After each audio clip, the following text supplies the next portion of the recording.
আসসালামু আলাইকুম বন্ধুরা, কেমন আছেন? আশা করি আপনারা ভালো আছেন। আমার রান্নাঘরে আপনাদের স্বাগতম। আমি ভালো আছি। আজ আপনাদের জন্য নিয়ে এসেছি নতুন এক রেসিপি। এখানে সয়াবিন নিয়েছি, 4 পিস ডিম নিয়েছি, 4 পিস ডিম, আলু কেটে নিয়েছি। ডিম দিয়ে সয়াবিন আলু একসাথে রান্না হবে, দেখতে থাকুন। আশা করি আপনাদের ভালো লাগবে। তেল গরম হয়ে গিয়েছে, এখানে সয়াবিনগুলো দিয়ে দেবো, দিয়ে ভাজা ভাজা করে নেব। সয়াবিনগুলো ভাজা হয়ে গিয়েছে, লাভিয়ে নেব। এই কড়াই আর একটু তেল দিয়ে দেবো, সামান্য দিয়েছি, দিয়ে ডিম দিয়ে দেবো,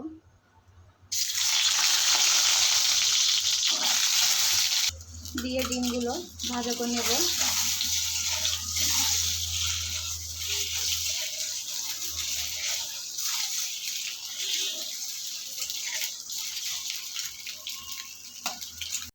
ভাজা হয়ে গিয়েছে, নামিয়ে নেব।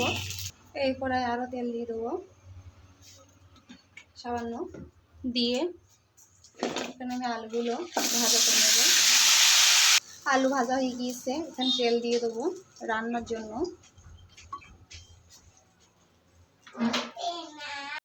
তেল গরম হয়ে গিয়েছে, এখানে কেটে রাখা পেঁয়াজ ঝাল দিয়ে দেবো,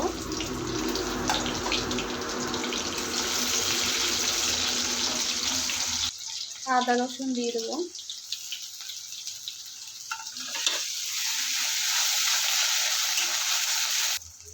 এখানে আমি হাফ চামচ মতো লবণ দিয়ে দেবো, পরিমাণ মতন ঝালের গুঁড়ো দিয়ে দেবো, হাফ চামচ হলুদের গুঁড়ো দিয়ে দেবো। মশলাটা ভাজা হয়ে গিয়েছে, এখানে আমি ভাজা করে আলুগুলো দিয়ে দেবো,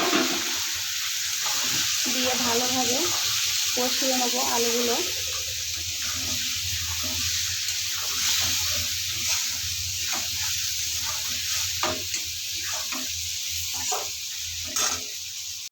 আলুগুলো ভাজা ভাজা হয়ে গিয়েছে, এখানে একটু সামান্য পানি দিয়ে দেবো।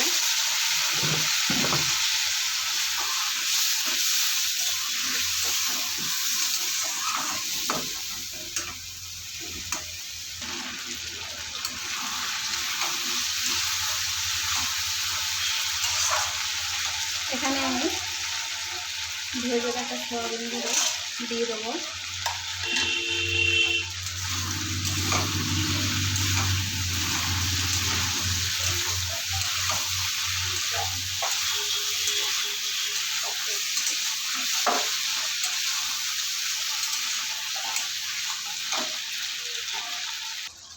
জিরা গোলমরিচ ধনে একসাথে দিয়ে দেবো,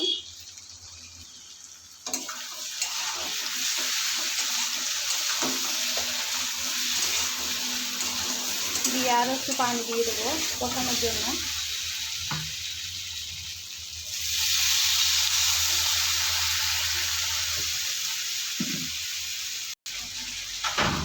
কষানো হয়ে গিয়েছে বন্ধুরা, দেখুন আলু গলে গিয়েছে, সয়াবিন দারুণ হয়েছে।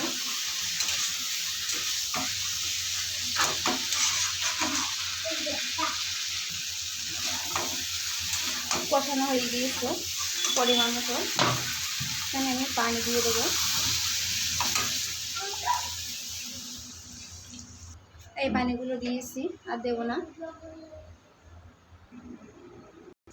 ফুটে গেছে। এখানে ডিমগুলো দিয়ে দেবো একে একে। হয়ে গিয়েছে বন্ধুরা, লাভিয়ে নেবো। হয়ে গিয়েছে বন্ধুরা, দেখুন কালারটা কত সুন্দর হয়েছে। সয়াবিন আলু ডিম দিয়ে ঝোল রেসিপি কেমন হয়েছে কমেন্ট বক্সে জানিয়ে দেবেন। ভালো লাগলে লাইক কমেন্ট শেয়ার করতে ভুলবেন না, সাবস্ক্রাইবটা করে দেবেন। আজকের মতন বিদায় নিচ্ছি, আল্লাহ হাফেজ।